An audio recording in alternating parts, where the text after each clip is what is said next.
Homemaker are like parasites. At a family gathering, Bill looked down on me, a homemaker. The relatives around us gave him disapproving looks. But Marissa, oblivious to the atmosphere, laughed loudly and said, "Yeah, like a jobless bum. It's true that I'm not working. But that's because Bill wanted it that way." I clenched my teeth in frustration. Bill, finding my reaction amusing, smirked and said, "Why don't you quit being a homemaker and get a job? Not that someone as useless as you could manage it." "Dad, come on, it's mean to tell the truth like that." Marissa laughed hysterically at his comment. "I've had enough of these too. All right, I'm quitting being a mom today." What? After this, they would both end up in a dire situation. My name is Mary. I'm a 45-year-old homemaker. I currently live with my husband Bill and his daughter Marissa. I met him at a dinner party hosted by a mutual friend.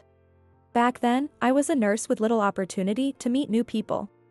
Nursing is a female-dominated field, and while there are many male doctors, competition is fierce. The attractive nurses often dated the doctors. With my average looks, I didn't stand a chance. Besides, dating within the hospital could be awkward if things didn't work out. So I decided to seek opportunities outside. I asked my friends to introduce me to men. But it was tough going. My job involved night shifts and working on weekends. Because of this, I rarely matched schedules with most men. As a result, dates often ended after 1 or 2 meetings. But Bill was different. I went on many dates with him. The key reason was his job. He worked in sales for an international cosmetics company. His job mainly involved dealing with department stores, and he often worked on weekends. Because of this, he often had weekdays off, making it easier to coordinate our schedules. Our dates were fun. They were often short, involving just a meal or karaoke, but we always had a good laugh. I thought I'd be incredibly happy if I could marry him. One day, out of the blue, Bill proposed to me. I was so happy I burst into tears. He was concerned about my tears but was overjoyed when I said yes. After introducing him to my parents and preparing for the wedding, he told me he was divorced and had a 10-year-old daughter. His previous wife had suddenly left and never returned. They ended up getting divorced. He asked me to quit nursing and take care of his daughter at home. Marissa was still in elementary school, and he wanted me to take care of her. "I'm really sorry, but I love you, Mary, and I want us to be together." He looked very apologetic. It's not easy to accept a partner with a child out of the blue and agree to marry them. That's why I think he couldn't tell me until the last moment. But I loved him, so I agreed with a smile. I really loved my job as a nurse and thought it was my calling, but I had to give it up. A new life with the person I love. I was looking forward to starting my married life with him. For the next 10 years. I supported Bill and Marissa as a homemaker. To outsiders, our family might seem ideal. A 3-person family living in a house with a yard. And I'm a homemaker. Bill works for an international company, so we appear financially comfortable. But the reality was different. Since we got married, Bill stopped seeing me as a woman. He treated me more like a housekeeper. One morning shortly after we got married, he, looking sleepy, sat silently at the dining table, having just woken up. "Good morning. Breakfast is ready," I said, setting breakfast on the table. Pancakes, scrambled eggs, grilled salmon, and small side dishes. Suddenly, he said, "Hey, wait a minute," stopping me. "What's wrong?" I was surprised when he suddenly called out to me, so I turned around and asked. He glared at me and accused me. "Why are you serving fish for breakfast? What if Marissa eats it and a bone gets stuck in her throat?" Huh? I was bewildered by his comment. It's a valid concern for a small child. But Marissa was in 4th grade. Surely she could handle removing the bones herself. So I argued back. She eats fish for dinner sometimes, and she's in elementary school now, so it's fine. I've already removed the big bones. Despite my explanation, he wasn't satisfied. He looked at me with disgust. "Are you being careless because she isn't your real daughter? Don't slack off just because you're a homemaker." As he yelled, "Good morning," Marissa came into the dining room, rubbing her sleepy eyes. His attitude changed instantly, smiling at her. "Good morning, Marissa. You're as cute as always." The harshness he showed me moments ago was gone. I watched his quick change in demeanor with cold eyes. He never showed me that smile after we got married, but he lavished it on Marissa. He gently patted her head and talked to her. She smiled as if it were the most natural thing in the world. After showering her with affection, Bill glared at me and spoke in a low voice. "Make some meat for Marissa now. Make sure it's good, tender meat. Don't ever slack off like this again." He threw the salmon I made for her into the trash. I was deeply shocked by his sudden action. "Hey, what are you doing? That's wasteful." I protested, but he just glared at me. He yelled at me even louder. "How dare you talk back to me? You're eating off my money. The only response I expect from you is yes." Marissa also looked at me with cold eyes. I had to endure his anger until he was satisfied. I had no allies here. "Yes," I replied, clenching my teeth in frustration. Because of his attitude, Marissa became more and more audacious. She took it for granted to order me around. If I didn't follow her commands, she would throw a fit. Since it would be even more troublesome if she tattled on me to Bill later, I couldn't speak firmly to her. 10 years have passed since we started living together, and Marissa is now 20. She's a college student, but she leaves all her chores to me. Today, she came back from college with a "I'm home" and threw her coat and socks at the entrance. She made no effort to pick them up. "Hey, can you put your laundry in the basket?" I pleaded as I hurriedly picked up the things she had scattered. She even threw her rain-soaked clothes on the floor. If I didn't pick them up and wash them quickly, they'd start to smell bad. And the floor would get damp and disgusting. But she responded lazily. "Why don't you do it? That's your job as a housewife, right? You're just a bored person with nothing else to do." She changed into her loungewear, leaving more clothes scattered on the floor. She then opened the fridge and started drinking juice straight from a 1-liter carton. "This is really troubling," I muttered to myself. Marissa has no sense of propriety. She's rough in her actions, leaving the half-empty carton out. She didn't even bother to put it back in the fridge. As I struggled with this, Bill came home. "I'm home. What's all the commotion?" He looked puzzled. Marissa ran to him with a smile. Then she said something terrible. "Dad. She's being mean to me." Pointing at me. "What?" He glared at me. I was stunned by her behavior but tried to explain. "I just asked Marissa to put her clothes in the laundry basket because she left them all over the place. It's something even an elementary school student could do. It wasn't a difficult request." But the moment I said that, Bill sighed deeply. "Why don't you do that yourself? If you can't even manage the house properly, what's the point of being a homemaker?" He criticized me without listening. In his eyes, I'm useless if I can't fully support her lifestyle. "This is ridiculous," I muttered in shock. Why do I have to care for Marissa, a college student, as if she were a toddler? I couldn't accept it. She hid behind Bill, smirking triumphantly at me. "Just do everything yourself. From now on, make sure I don't have to say anything and anticipate my needs," he commanded me. With that, they returned to their rooms. I'm exhausted. Once I was alone, I felt all my energy drain away. Lately, Marissa has been mimicking Bill's attitude towards me, always looking down on me. I can't bring myself to feel any affection for her. I've always tried to raise her as if she were my own daughter, but with her attitude, it's tough. Even with a blood connection, it would be difficult. And Bill, who I used to love so much, doesn't show me any affection either. He constantly treats me like a housekeeper. Since we got married, he has only smiled at Marissa. Is this really okay? I muttered to myself as I picked up her discarded clothes. Then he suddenly told me. "We're going to a family gathering at my parents' house this Saturday. Get everything ready." I was taken aback by his announcement. Saturday? That's the day after tomorrow. Why are you telling me something so important now? Today is Thursday. I need to buy a gift for the in-laws and rearrange my plans for Saturday. If you had at least told me a week ago. I said, but he just laughed condescendingly. You're just a homemaker. You don't have any important plans, do you? Unlike Marissa and me, you're unemployed. Just get everything ready. With that, he left for work. This can't be happening. I was left in a state of panic by his words. And then the day of the family gathering arrived. We're here.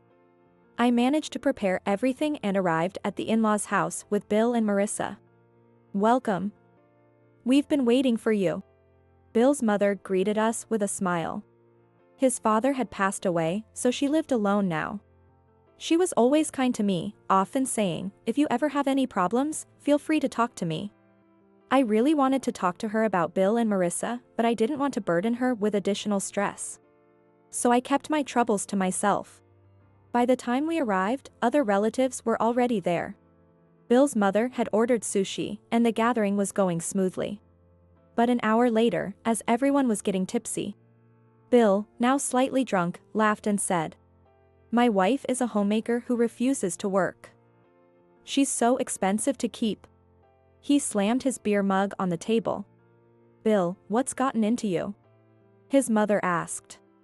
Everyone was startled and looked at him. "Bill, maybe you've had too much. Here, have some water." I tried to hand him a glass of water, but he slapped it away forcefully. Then he said, "Homemakers are like parasites." He looked down on me, a homemaker, in front of everyone. His eyes clearly showed his contempt for me. The others around us looked at him with puzzled expressions. But Marissa, oblivious to the tension, laughed loudly and said, "Yeah, like a jobless bum. It's true that I'm not working. But that's because he wanted it that way. And also to properly take care of Marissa when she was in elementary school. All these past 10 years have been disregarded." I clenched my teeth in frustration. Bill, finding my reaction amusing, sneered and said, "Why don't you quit being a housewife and get a job? Not that someone as useless as you could manage it." Despite being the one who asked me to quit my job, he now said this. It's truly unbelievable. I wanted to continue my job as a nurse. But after making me quit and 10 years later, he changes his tune. And now he calls me useless. It's just too malicious. Seeing how bad his comment was, his mother tried to defend me. "Bill. That's enough. Don't call Mary useless," she said. The others also gave him disapproving looks. But he didn't seem to care at all. "Why are you mad, Mom? If I'm too nice to her, she gets carried away. That's why I'm strict," he said, smirking. Marissa was just like him. "Dad, don't say the truth like that." "Although I also think she's useless," she said, laughing heartily. Marissa found his comment hilarious. Bill's mother looked bewildered by their behavior. "That's horrible," she muttered softly. Then she looked at me with a worried expression. I quietly told her, "This is how they always are. Please don't worry about it." This made her turn pale and apologize profusely. I had meant to reassure her, but it seemed to have backfired. She glared at Bill and Marissa. But they didn't notice at all. They continued laughing without a hint of remorse. I've had enough of them. I gave Bill and Marissa an ultimatum. "All right, I'm quitting being a mom today." "What?" They stared at me in disbelief. What followed would throw their lives into chaos. Marissa quickly recovered and snorted. "That's hilarious. If you quit being a mom, you'll have nothing left," she said, laughing loudly. Bill joined in, laughing condescendingly. "What will you do if you quit being a mom now?" They continued their cruel remarks. Their behavior was truly disgusting. Bill's mother had been frowning in displeasure since earlier. The look she gave them was not that of a mother or grandmother. She must have been disgusted by their outrageous behavior. The other relatives also whispered among themselves, clearly displeased with them. No one joined in their laughter. Unaware of this, they continued to make belittling comments towards me. "You've been unemployed for 10 years. Now society doesn't need you. This is the price you pay for staying home and doing nothing. Bill shouted at me with a smirk. Unlike young me with a bright future, you're just an old hag now. Tough luck. Marissa laughed harshly. I felt a surge of anger. I clenched my fist quietly. For over 10 years, I've endured this. That was because I loved Bill and believed that Marissa and I would eventually become a real family. I truly believed that. But reality was completely different. His attitude changed drastically after we got married. He treated me like a housekeeper ever since. He wouldn't even call me by my name. Marissa was the same. She constantly ordered me around. She saw me as nothing more than a convenient caretaker. She never saw me as her mother. I tried to consider her as my own child and poured my love into her. I attended every school event and woke up early to make her favorite lunches for field trips. But she never once thanked me. She always said, "You're a homemaker, so it's expected. Maybe you should try harder?" Bill never appreciated me either. Who do you think you owe your meals to? You should be kneeling and thanking me. He would say that all the time. To him, working for money made someone superior, and my doing housework was just taken for granted. He always said, "You're lucky. Staying at home all day must be easy." What a joke. From morning till night, I had endless chores, cleaning, laundry, cooking. Even when they were relaxing and watching TV, I was always busy with housework. To them, it was just natural. I was just a convenient presence. I couldn't stand being with them any longer. It was time to end this.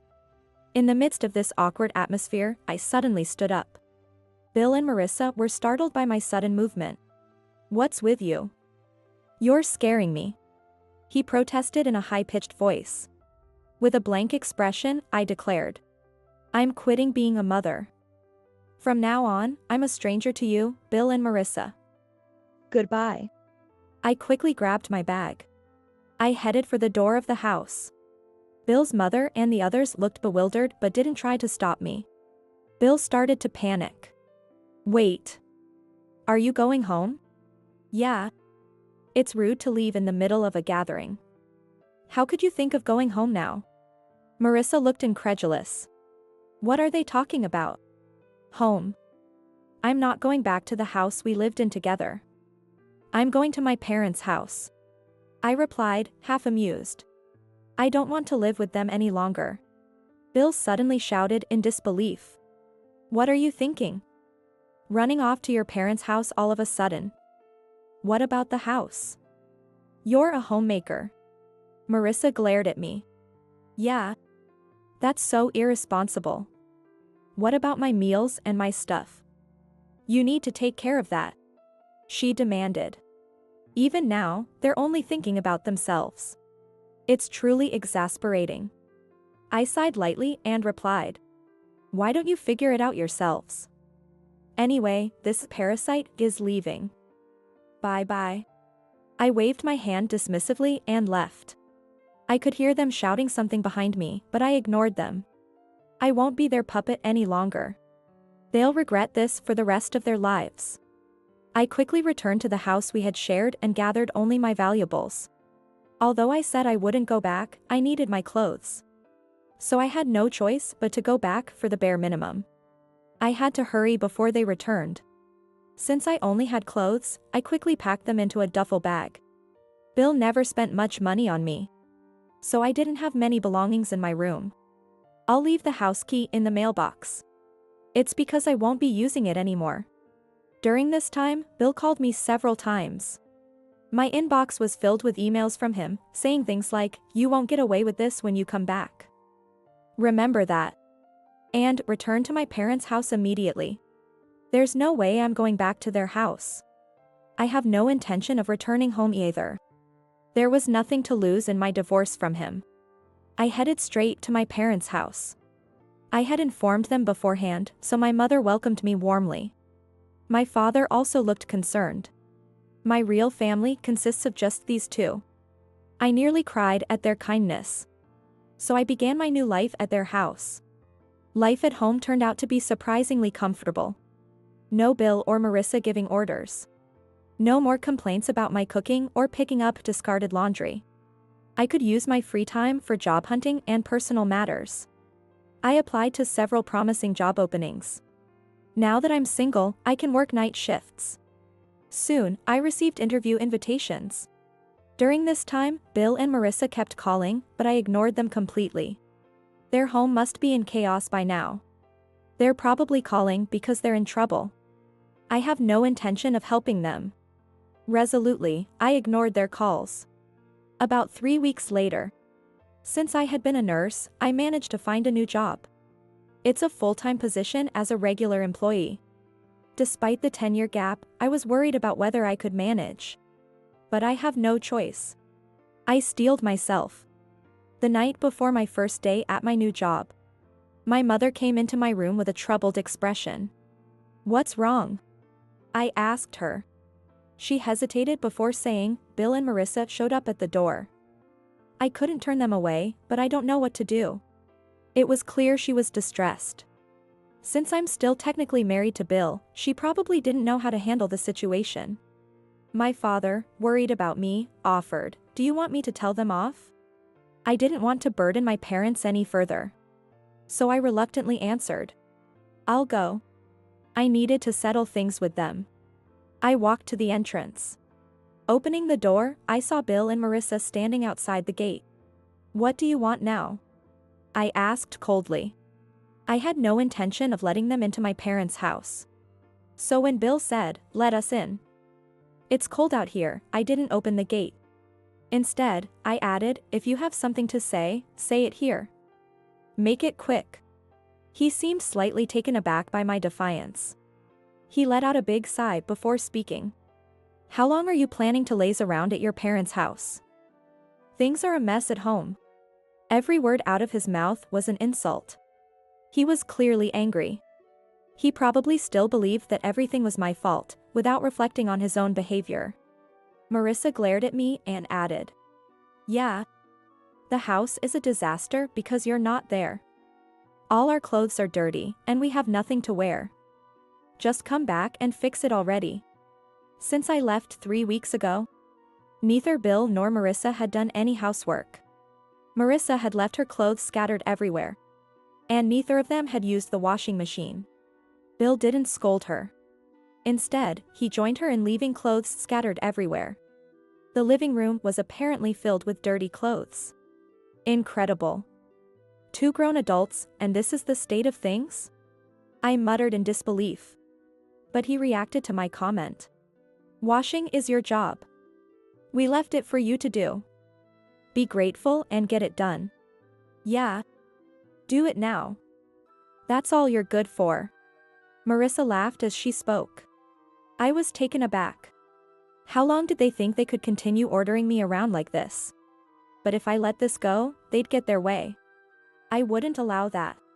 I calmly responded, "I'm not doing any of it. I'm divorcing you, Bill. You'll be hearing from my lawyer soon, so make sure you handle it properly." I spoke clearly and firmly. I didn't want to be manipulated by them any longer. He was not convinced. How can you get a divorce without any income? Someone as useless as you will end up homeless. He laughed derisively. Marissa, still smug, added with a laugh, "Being truly unemployed is tough, huh? Just apologize to Dad and come back home. We'll put you back to work." I had no intention of bowing to their demands. Besides, I already had a job. I smiled brightly and rejected them. I've already secured a new job. So don't worry about me. Instead, worry about living in your own trash heap. What? You already found a job? That was fast. Bill looked frustrated. Marissa was equally dismayed. I thought you'd be crying about not finding a job. This old hag is getting too cocky. She muttered in frustration. I couldn't believe how awful they were, hoping for my misery. As I considered this, Marissa suddenly had an idea. You're my mother, aren't you? You can't just stop being my mother so easily. I'm still a student. She tried to play the victim. But it was too late for that. She knew the truth. I smiled at her and said, Marissa, you know the truth. We're not blood related. Once I divorce your father, we won't be family anymore. What? She turned pale as she realized this. She had finally remembered. Her mind seemed slow to grasp the situation. I was not her real mother. Her biological mother was someone else. So, once I divorced Bill, we would be strangers. If she had treated me kindly, perhaps I could have felt some motherly affection. But to Marissa, I was just a convenient maid. She always ordered me around and never showed any gratitude. In such circumstances, I had no desire to remain her mother. She looked frustrated, but she couldn't think of any solutions. She just glared at me silently. Bill realized my determination. Now that I had a job, there was no way to avoid the divorce. He looked at me with a frustrated expression. With neither of them saying anything more, I made my final farewell. Goodbye. We won't meet again. Their faces twisted in anger. Their plan to bring me back to do the housework had failed. And with the divorce, they would have to handle everything themselves. They had to return to their messy house alone. They must be feeling hopeless. Ignoring them, I closed the door. Eventually, we got divorced. At first, Bill resisted, saying, "I won't divorce you. Everything will go back to normal if you come home." There was no way I would go back to being their maid. Through my lawyer, I conveyed that reconciliation was impossible and that if he didn't agree to the divorce, we'd go to court. He probably couldn't handle a court battle either. In the end, he signed the divorce papers. After that, Bill quit his job. It turns out he couldn't handle household chores at all. He didn't even do laundry. As a result, he started wearing dirty clothes. Naturally, his odor at work became unbearable, and his boss repeatedly reprimanded him. Bill, with his misplaced pride, reacted strongly against this. In the end, he quit his job. But even after quitting, he couldn't find a new job. Unable to take care of himself and attending interviews while smelling bad, he didn't get hired anywhere. Even if he found it difficult, Marissa could have done the laundry. But they both had become accustomed to doing nothing. There are many ways to handle laundry, like laundromats or hiring a housekeeper. The fact that they did nothing was entirely their fault. The house mortgage still needed to be paid, and there were Marissa's university expenses. At this rate, they were headed for financial ruin. Marissa called me once. I sighed when I saw her name but answered the call. "Hello?" She started talking rapidly. "Finally, you answered. The house is a mess. It's overflowing with dirty clothes, and it stinks. And Dad quit his job, so we have no income." I was fed up with her still trying to rely on others. "I'm no longer part of your lives. Maybe you should ask your grandmother for help?" I replied with a sigh. She said on the verge of tears. "Grandma has been distant since you left. None of the relatives answer our calls either. Please, help us." Her grandmother was a sensible woman and had been a homemaker herself. Many of the relatives were also homemakers. It was clear what would happen after making such comments. Naturally, people distanced themselves from those who belittled homemakers. I simply said, "Don't call me again. Goodbye," and hung up. Then, I blocked her number. They were bound to struggle even more. Without income, they couldn't cover university expenses. She would likely have to drop out soon. But that was their fault for neglecting household chores. Unaware of this, they would continue to face hardships. 3 years have passed since then. My life has changed significantly. I remarried. Half a year ago, I married a colleague from the same hospital. I never thought I'd date someone from work, but he pursued me actively. Eventually, I gave in. He's a nurse in a different ward. Dedicated and serious about his work. Having been single by choice, he can handle household chores. He's even better at cooking than I am, which amazed me. He always treats me with respect as an individual. "Mary, is fish okay for dinner tonight?" he always asks me while opening the refrigerator. Bill, on the other hand, never did anything and constantly complained about the food I made. He saw me only as a housekeeper. That's why my husband's kindness means so much to me. Being a nurse is tough, but with his support, I'm managing. There will likely be many challenges ahead. but I know I can overcome them with him. I'm determined to keep pushing forward. That's how I feel.